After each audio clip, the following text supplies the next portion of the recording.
잠언 12장입니다. 계속적으로 지혜로운 의인과 어리석은 악인의 삶의 모습이 대칭적인 구조 형식으로 제시되고 있습니다. 본장은 앞서 지혜가 일반적으로 보편적인 사안 가운데서 드러나야 한다는 사실을 언급한 다음 악인과 의인의 생활 태도를 원칙적으로 정리하여 다루고 있습니다.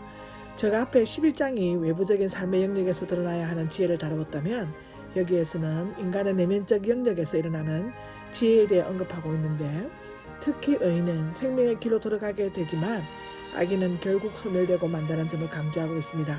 문장은 매우 세련되고 명확하며 반의적 평행법을 사용하여 의인과 악인을 예리하게 대조시키고 있습니다.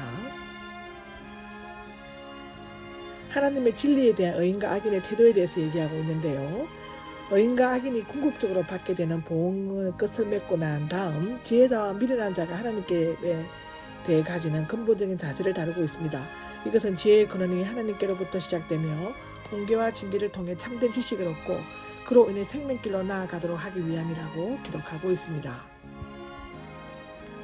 훈계에 대한 의인과 악인의 태도에 대해서 1절에 기록하고 있는데요. 훈계를 좋아하는 자는 지혜로운 자로서 훈계를 통해 참된 지식을 귀중히 여기고 새 지식을 얻는다라고 기록하고 있습니다.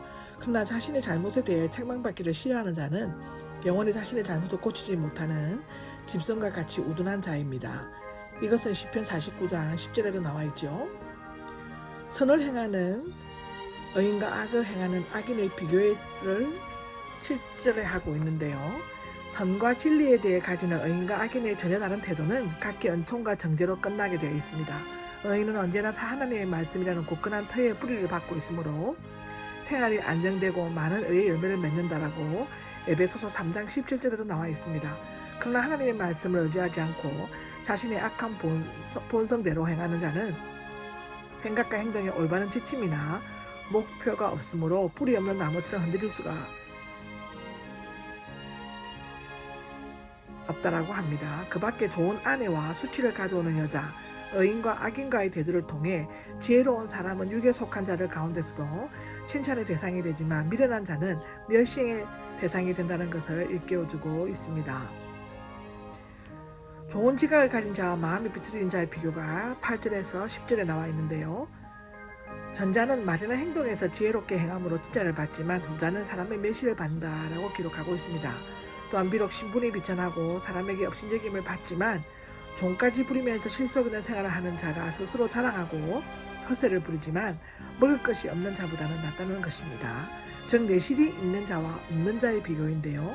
그 다음은 의인의 자비와 악인의 잔인함에 대해서 비교하고 있습니다.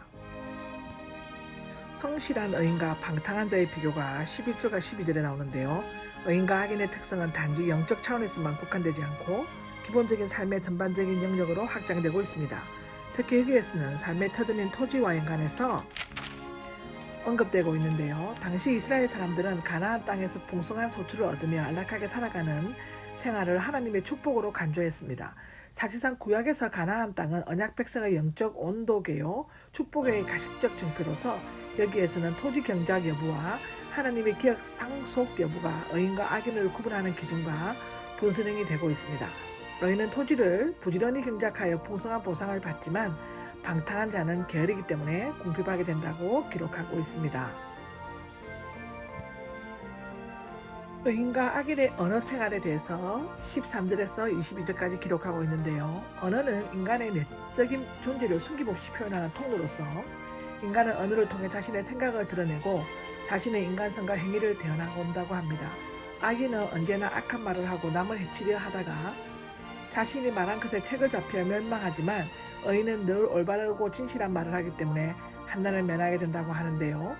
특히 여기에서는 말을 씨앗에 비유하고 뿌린 대로 열매를 거둔다게 된다는 원칙을 논하고 있습니다. 사람은 선행을 한 그대로 열매를 거두며 복을 누리게 됩니다. 이것은 지혜와 언어와 연관성에 자신의 행복을 결정짓는 중요한 특징과 옳고 그름을 분별하는 기준이 됩니다. 언어 생활은 인간의 삶 속에서 가장 보편적이고 일상적인 행위로서 타락한 언어는 인간의 사고와 행동을 오염시키고 엄청난 고통을 일으킵니다. 진실된 말은 진리로서 영원히 계속되고 사람과의 화평을 도모하지만 거짓말은 곧 없어지며 속임수가 단로되어 고통이 도달하게 됩니다. 우리는 선하고 온전한 말을 함으로써 하나님의 은총을 회복하며 이웃과 아름다운 관계를 유지할 수 있다고 야고보서 3장 2절 6절에도 기록하고 있습니다.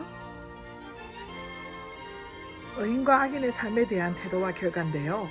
23절에서 28절까지 기록이 그렇습니다. 지혜는 옳고 그른 말을 판단하는 기준이나 추상적인 관념이 아니라 개인의 생활 태도와 밀접하게 연관된 총체적인 개념입니다.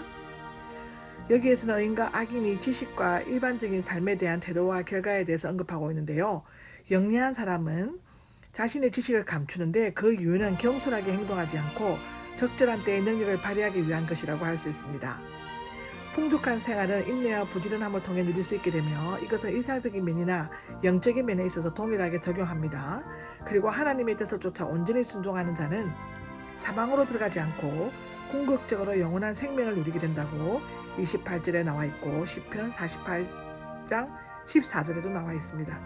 특히 여기에서 말하는 의의 하나님의 계명을 지키는 생활이며 그리스도로 말미암아 어렵게 된 자는 영생을 얻게 된다는 것을 암시해주고 있기도 합니다. 아멘.